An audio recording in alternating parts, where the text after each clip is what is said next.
Indonesia.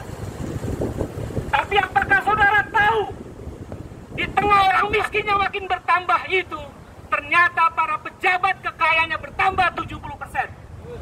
Apakah ini keadilan? Apakah ini keadilan?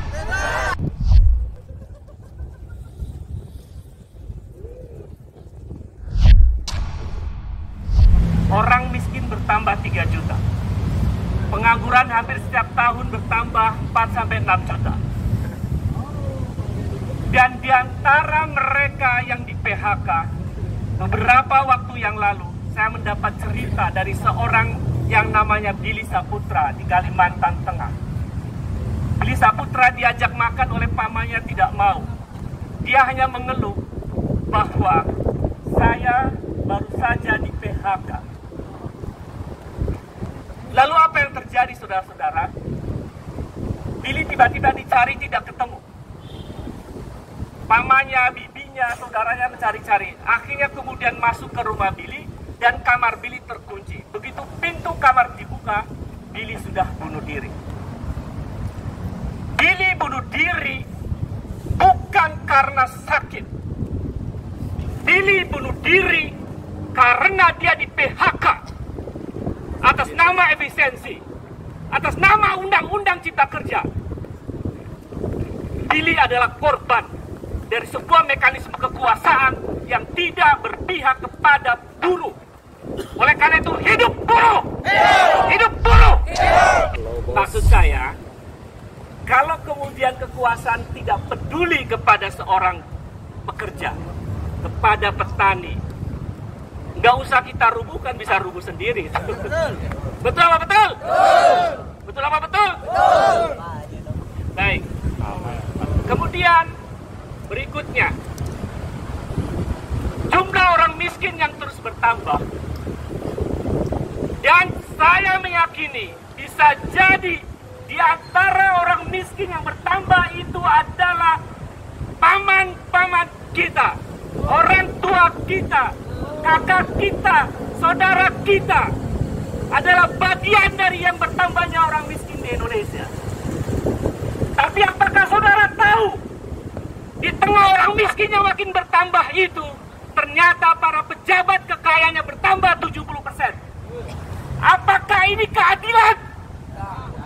Apakah ini keadilan? Apakah ini keadilan? Tentu saja tidak. Oleh karena itu, kehadiran para petani, kehadiran buruh, kehadiran korban tambang di Marunda, kehadiran teman-teman honorer yang bertahun-tahun tidak diangkat-angkat, padahal janjinya mau diangkat. Bahkan ada janji, kemarin ada janji kan Pak, yang tidak kerja akan diberi gaji. Ya. Angka pertumbuhan ekonomi akan meroket, tapi hari ini semuanya adalah sekedar janji. Oleh karena itu, Bapak Ibu dan adik-adik mahasiswa, ini adalah mimbar akademik. Di tengah situasi itu, korupsi merajalela.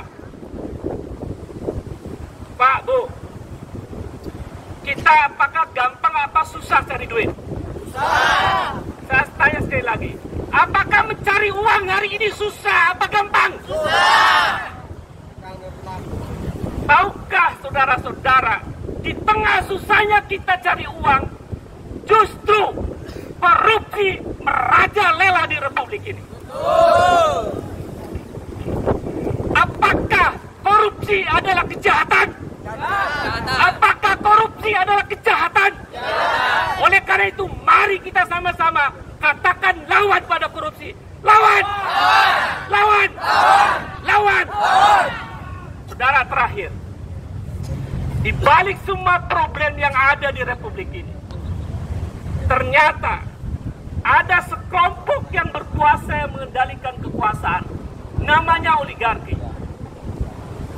Beberapa waktu lalu, pemerintah mengatakan jangan ekspor batu bara. Tiba-tiba, cuma lebih dari seminggu, beberapa hari, pengumuman pemerintah itu dibatalkan.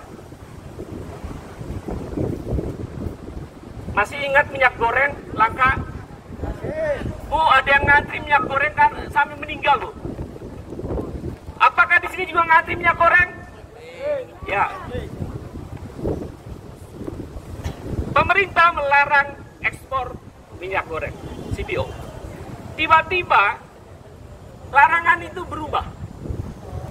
Pertanyaannya, siapa yang membuat berubah keputusan pemerintah? Saya katakan itu adalah oligarki. Pemerintah mengatakan bahwa batu bara jangan diekspor untuk kebutuhan nasional kita. Hanya hitungan beberapa hari, keputusan itu berubah lagi. Pertanyaannya, siapa yang merubah keputusan pemerintah itu? Katakan secara serentak, oligarki.